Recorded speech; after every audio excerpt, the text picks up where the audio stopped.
Okay people, I'm going to try to make some kind of SketchUp tutorial. I haven't done this one before, and English isn't my native language, but I try my best.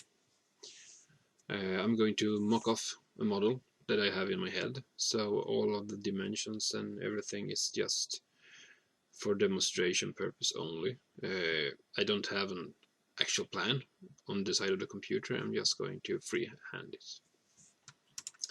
I'm going to start by making a rectangle that will be 1200 by 600, and as you could see I just made a rectangle, put it out. The dimension doesn't matter, I just change them as I want to. I just make a rectangle and then I use my numpad. 1200 and semicolon is the divider, 1200 by 600, and there you have an identical rectangle even if it wasn't from the beginning. And also spacebar for the selected tool you have, mark, delete. In this case I'm going to push pull tool, and also if you haven't, the standard toolbar is the let's see, where is it?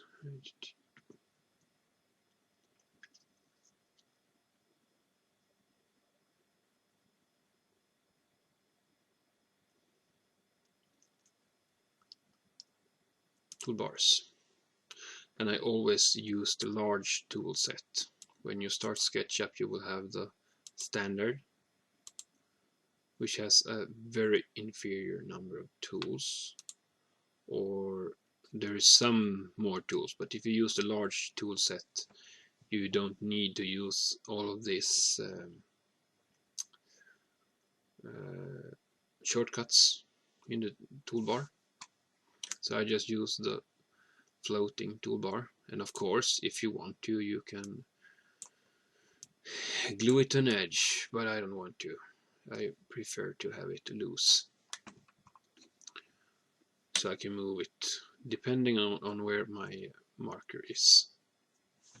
Anyway, mouse wheel, zoom in out, right button, sorry, center mouse wheel will orbit, and in this case spacebar, deselect, push, pull upwards as usual. You can see in the lower right corner it says 122 millimeters. Just it's locked at 122, but the latest value is always changeable, so just change it to 19, as in 3/4 inch, or the standard size for many kinds of sheet goods. And then in my case I'm going to mark a line 100 millimeters, 100. Oh yes, you see here 167. No, it should be 100. Just type 100, enter, and it will move back always. But I'm going to show another trick that might be awesome if you're going to put out a multiple of walls or just distances. Can use the we're going to make this one as a component. I'm using a lot of components all the time because it makes me so that I won't interfere when I make things. They will just be alone and won't cause trouble. Especially when you're planning to use sheet goods, it's extra useful, because then you can make a copy of everything and just put it on a 4x8 or wherever you're going to use as a starting point with sheet goods. Triple click, was that supposed to be, not dual double clicks. And then G for component, and in my case I'm just going to name it bottom. Then I can make another rectangle. I'm going to make it on top, so this is going to be a new component in the future. And here I'm just going from one edge to the other, and this is not so exactly because it's just a draft. 19 by 1200, as you can see in the lower right corner. P for push-pull, just using the shortcuts. Up 100, enter. You don't need to lock it, it locks by itself. Triple click, G for components.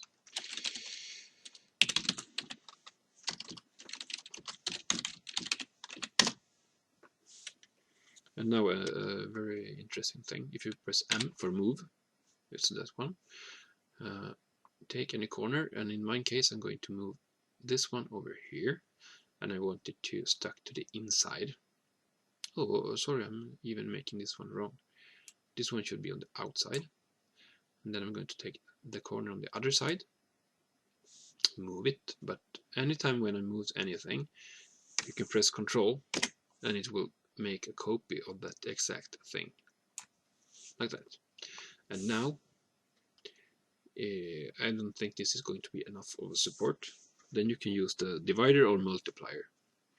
So if I'm going to put a lot of slats 100 millimeters apart, or a foot or whatever, you can just, as in this case, move it to the first point and then multiply. For example, multiply by 4, you will have 4 new ones, or divide by 4, and it will be divided by 4. In my case, that's what I want. So now we have 5 different of the same component. So if I'm changing this one, double click to enter the group, P for push pull, move it inwards, you'll see all of them change at the same time. So if you're going to construct something with a lot of similar parts, this is making it extremely easy. You don't need to change on 200 different parts. You just change one, and all of the 200 of the same change size at the same time. So in this case, 19 millimeters, and we'll move to the other side. Oh, by the way, H for hand, and push pull again, the other side as well, and then spacebar, click on outside the component, and you're outside again. And now I'm going to make another component, a rectangle as usual. Usually you start with the square, and then you can hold on a corner and just move it outwards, and it will stay locked to that corner. Push pull, and here's another interesting thing.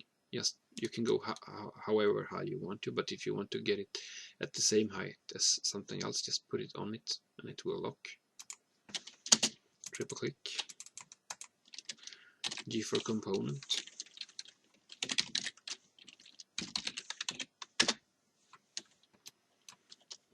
M for move,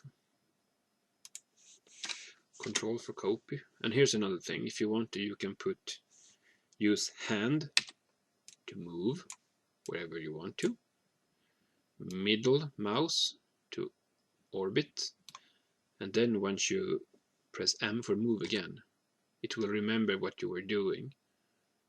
The latest tool you use, you can move around and move something to the other side without needing to see the whole object at once. There we go.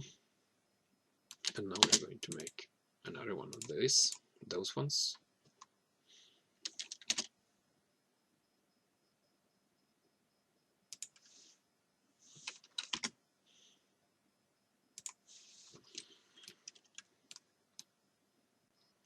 This was the end of part 1.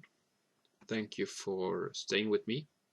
I hope this can help you if you're trying to use a SketchUp as a free modeling tool.